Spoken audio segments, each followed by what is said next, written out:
कश्मीर में आतंकवादी घटना नहीं हुई, आतंकवादी हमला नहीं हुआ है, बल्कि आतंकवादी हमला हुआ है। आतंकवादी कभी किसी का नाम पूछ के हमला नहीं करते। आतंकवादी कभी किसी को कलमा पढ़वा के या किसी का पैंट उतरवा के चेक करके हमला नहीं करते। आतंकवादी तो अंधाधुंध चलाते। कश्मीर में ऐसा नहीं हुआ। कश्मीर में पहले नाम पूछा गया, उसके बाद उनसे कलमा पढ़वाया गया। जो कलमा नहीं पढ़ पाया उसको मारा गया। जिन्होंने कलमा पढ़ दिया उनको भी क्रॉस चेक किया गया कि वास्तव में कहीं झूठ तो नहीं बोल रहा, फिर पैंट उतरवा के चेक किया गया। तो ये आतंकवादी हमला नहीं है। मैं सभी प्रिंट मीडिया और सभी इलेक्ट्रॉनिक मीडिया से आग्रह कर रहा हूँ, कृपया कश्मीर में जो हुआ है, ये नरसंहार हुआ है, इसको आतंकवादी हमला नहीं बल्कि आतंकवादी हमला कहिए।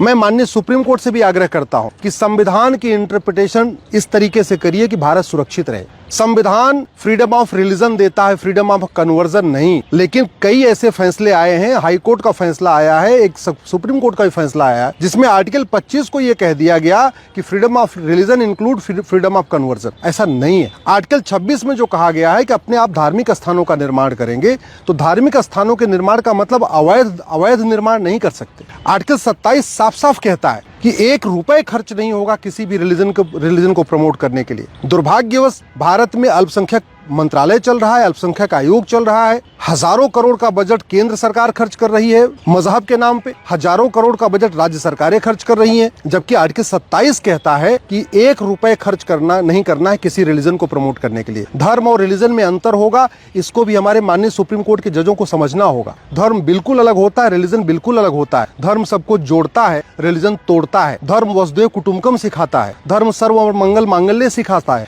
धर्म जो है सबका साथ सबका विकास सिखाता है। धर्म जो है जननी जन्म भूमिष्य सिखाता है। धर्म यत्र नारस्तु पूज्यते रमन्ते तत्र देवता सिखाता है। तो ये जो सबसे बड़ी गड़बड़ी ये हो रही है कि हम हिंदू धर्म, जैन धर्म, बौद्ध धर्म, सिख धर्म और विदेशी पंथों को एक समान मान रहे हैं। ये सबसे बड़ा ब्लंडर ये हुआ है। हम जो वेद, पुराण, बाइबल, कुरान को एक समान मान रहे हैं, ये सबसे बड़ा ब्लंडर हमने ये किया है। ये जो सोच है ये केवल से खत्म हो सकती है क्या? भाई उन्होंने तो मार दिए, 30 के आसपास मार दिए। अब अगर 4 मार भी दिए तो क्या फर्क पड़ता है? वो 4 आए और 30 को मार के चले गए, और फिर ऐसे 4-4, 30-30 को मारते रहेंगे, 4-4, 50-50 को मारते रहेंगे, तो इसका समाधान नहीं होगा। हमें भारत के संविधान को भारत के हित में इसकी इंटरप्रिटेशन करना होगा। आर्टिकल 19 फ्रीडम ऑफ स्पीच देता है, फ्रीडम ऑफ हेट स्पीच नहीं। लेकिन पूरे देश में प्रतिदिन 5 बार कहा जाता है कि ब्रह्मा विष्णु महेश पूजा योग्य नहीं है, भगवान राम, भगवान कृष्ण, भगवान बुद्ध, भगवान महावीर पूजा योग्य नहीं है, 24 तीर्थंकर पूजा योग्य नहीं है, हमारे 10 जो सिखों के गुरु हैं वो पूजा योग्य नहीं है। ये जो 5 बार कहा जा रहा है, ये बात का कारण ये है